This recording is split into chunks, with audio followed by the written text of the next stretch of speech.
Once upon a time, there was a mermaid. She was smaller and shyer than most of her kind. While others liked to venture out into the world, she preferred to stay in her room and watch the many creatures which swam by.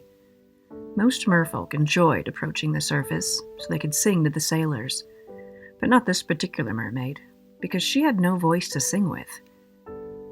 There had been a time many years ago when she had possessed the most beautiful voice in the world. She used to sing for hours, entrancing not only the humans above, but also other merfolk. They would gather for miles just to hear her voice. Then one night, she'd been out a little too late, and a group of orcas had appeared. It was common knowledge that orcas did not care for mermaid voices, and saw them as competition. The other merfolk had all fled, but our mermaid had not moved fast enough. And one especially bold orca came and grazed its teeth against her vocal cords. She'd managed to escape after that. Everyone was relieved that she had survived. They often told her that she should be happy to still be alive. But every day she woke to the scars on her throat and the memory of the voice she once had. The mermaid lived alone with her mother, who did everything in her power to take care of her daughter. The mermaid had to learn sign language in order to communicate. She would often sign out her own poetry, and her mother would recite it back to her. In that way, she was still able to express her soul. The two of them got by, more or less. The mermaid was grateful that she had someone in her life who loved her so much. She often lied awake at night and wondered what life might have been like if she had never been attacked. She kept just how much she was hurting inside to herself, however, because she didn't want her mother to feel like she wasn't doing enough. Then one day, there was a rumor spreading about that a siren had come to town.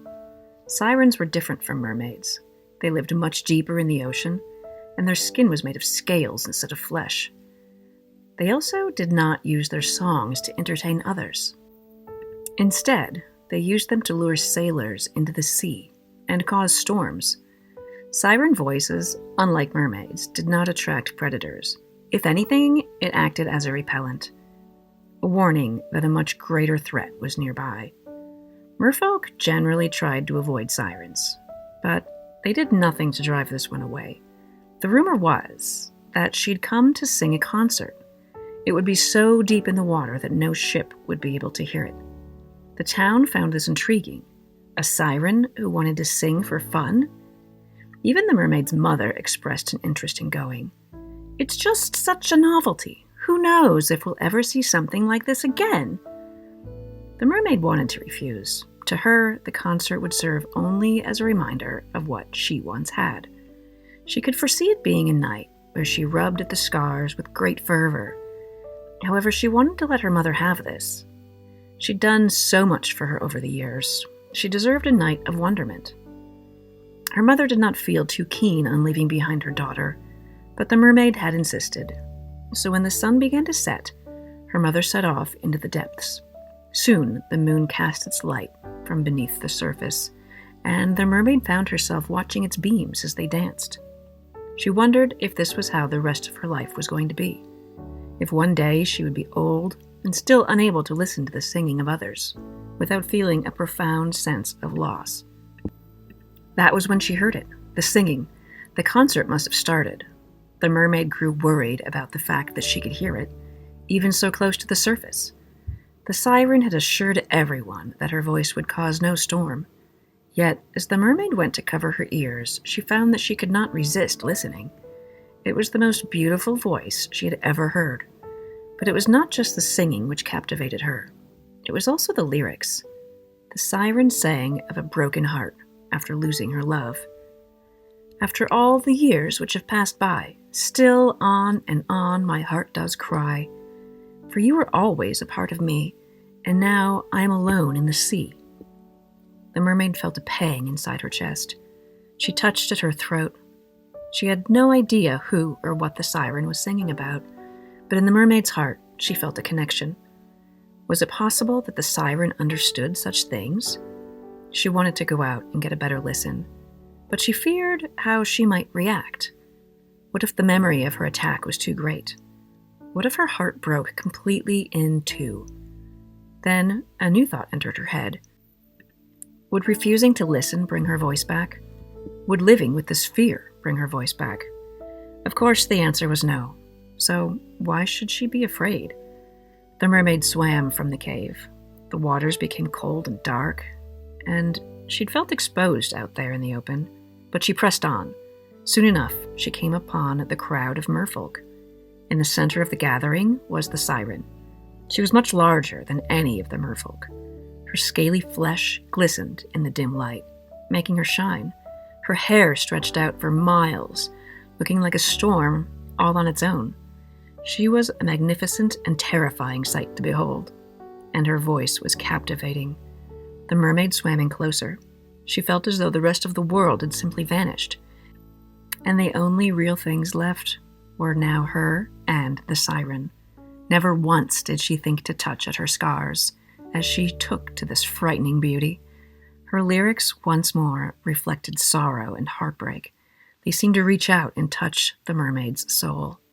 Then the mermaid did something she hadn't before. She began to sign. Her hands moved in rhythm and sync with the Siren's songs, as though the two were sharing a duet. This strange sight caught the attention of those nearby. Soon the audience had turned to see the little mermaid who was signing the Siren's songs. But the mermaid hadn't noticed their looks. It was only when the Siren had suddenly stopped her song that the mermaid realized the attention she was attracting. Embarrassed, she folded her hands behind her back. But the Siren only smiled. She reached out her hand. "Come here to me, please." The mermaid did as she was told, not knowing if there was another choice. Her stomach flipped inside of her, and she started to wish that she had never come here in the first place. However, the Siren was so beautiful, and her song had filled the mermaid with such emotion that she felt compelled to join her in front of everyone. "What is your name?" the Siren asked. The mermaid spelled it out with her hands. The Siren nodded. Then, much to the mermaid's surprise, the Siren began to sign back. "Can I tell you a secret?" the Siren asked with her hands. The mermaid nodded. "I used to be the most feared siren of the sea. Ships would avoid my waters just to evade my hypnotic song. But one day there was a sailor who was very brave and very foolish. He tried to kill me, but instead he only took my ears. I have not been able to hear my voice ever since." The mermaid gasped in surprise. The Siren could not hear how lovely her song was. How had the sorrow not consumed her? "Why do you still sing, then?" the mermaid asked. "Does it not cause you great pain?" The Siren answered, "Of course it does. I miss my voice every day. But it would cause me greater pain if I did not sing at all." The mermaid felt her spirit move at the Siren's words. It was as if something broken inside of her had mended. Not gone away, just stitched back together. Then, for the first time since her injury, the mermaid felt like singing. She signed her lyrics for the Siren, who in turn began to sing them. She matched every note and melody, as though she could hear the song in her mind as clearly as the mermaid heard it in hers.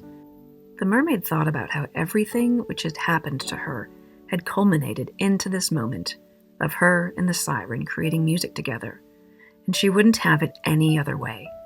The two carried on their concert. The other mermaids were amazed by them. They listened well into the night, until the moon vanished and the sun came up once more. The mermaid and the Siren carried on their concert the following evening, and the one after that, and even after that as well. Once every mermaid in the area had heard their songs, the pair moved on to other parts. They swam from ocean to ocean, singing and signing. They wrote songs about their sorrow, their pain, but mostly they wrote about their renewed joy and hope. Then one day, the mermaid had prepared a special song for her Siren. She would not tell her what it was about. She instead made the Siren wait until that night. The Siren was nervous about singing a song that she did not know, but she trusted the mermaid. Once the moon was performing its nocturnal dance, and the pair found themselves alone, the Siren looked at the mermaid expectantly, and she began to sign her lyrics. "You alone have mended my heart. You alone have given me this new start. You alone are the one I want at my side, through the waves and through the tides, for you alone made me know that I am not alone. It's you alone I want, and you alone I need. So you alone I'll ask, will you marry me?